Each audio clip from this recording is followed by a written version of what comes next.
past the hour, so we are ready to start. My name is DeAndre Jones, and I'm humbled and grateful to welcome you to today's press conference hosted by Compassion Fayetteville to celebrate the proclamation of the first ever citywide Fayetteville Black History celebration. Yes. I believe that we are put on this planet to live, grow up, and do what we can to make this world a better place for all people to enjoy freedom. This was so eloquently stated by Rosa Parks. Compassion Fayetteville shares her sentiments as we present the very first Black History Month celebration in Fayetteville. Compassion Fayetteville is a 3-year initiative endorsed by the City of Fayetteville through the Fayetteville Forward Economic Accountability Council Inclusion Group. The purpose of today's press conference is to announce a month-long celebration honoring the unique history of African Americans in Fayetteville. African Americans have played a major role in the development and sustainment of the most thriving city in Arkansas, perhaps the country.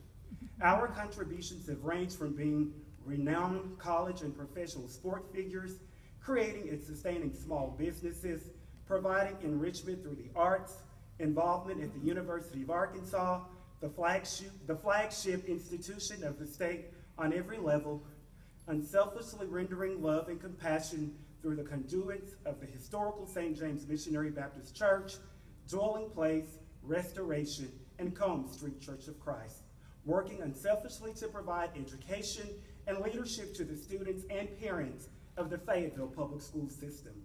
Today, we stand on the shoulders of those who have paved the way. We dedicate this day to the memory and legacy of the late pastors and spiritual leaders who have helped create a life of relevance for African Americans in Fayetteville,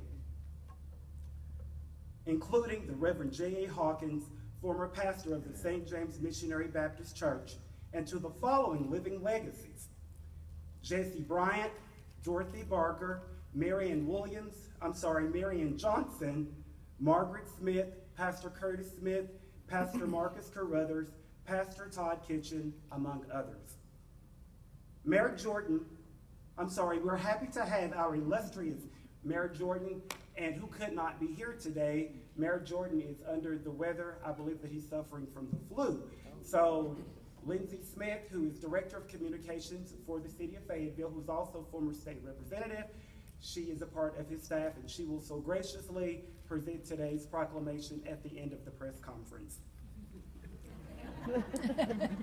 Thank you to Pastor Carruthers for allowing Compassion Fayetteville to utilize the sanctuary.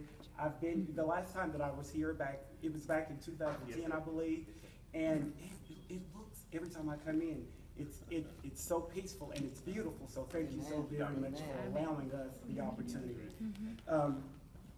We're also very delighted to have Henry Childers, and from what I understand today, Mr. Childers is going to accept the proclamation. I do believe that he's one of the oldest living African American residents in Fayetteville.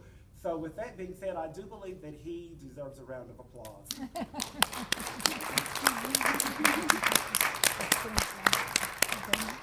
Earlier in my remarks, I spoke about accomplishments which were made by African Americans from the University of Arkansas. And when I thought about that, there was one individual who came to mind. There were several, but there's one that stands out, Dr. Margaret Clark, who's in the back.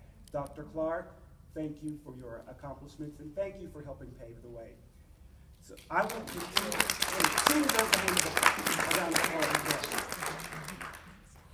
I'm going to take a seat, and we're going to have Pastor Carruthers. He's going to come in his very own way, but again, from Compassion Fayetteville, we thank you for allowing us. You've been very flexible, very gracious, ta-ta, and much obliged. Thank you, DeAndre. God bless you, my friend. Thank you, thank you, thank you. What a blessing it is and a tremendous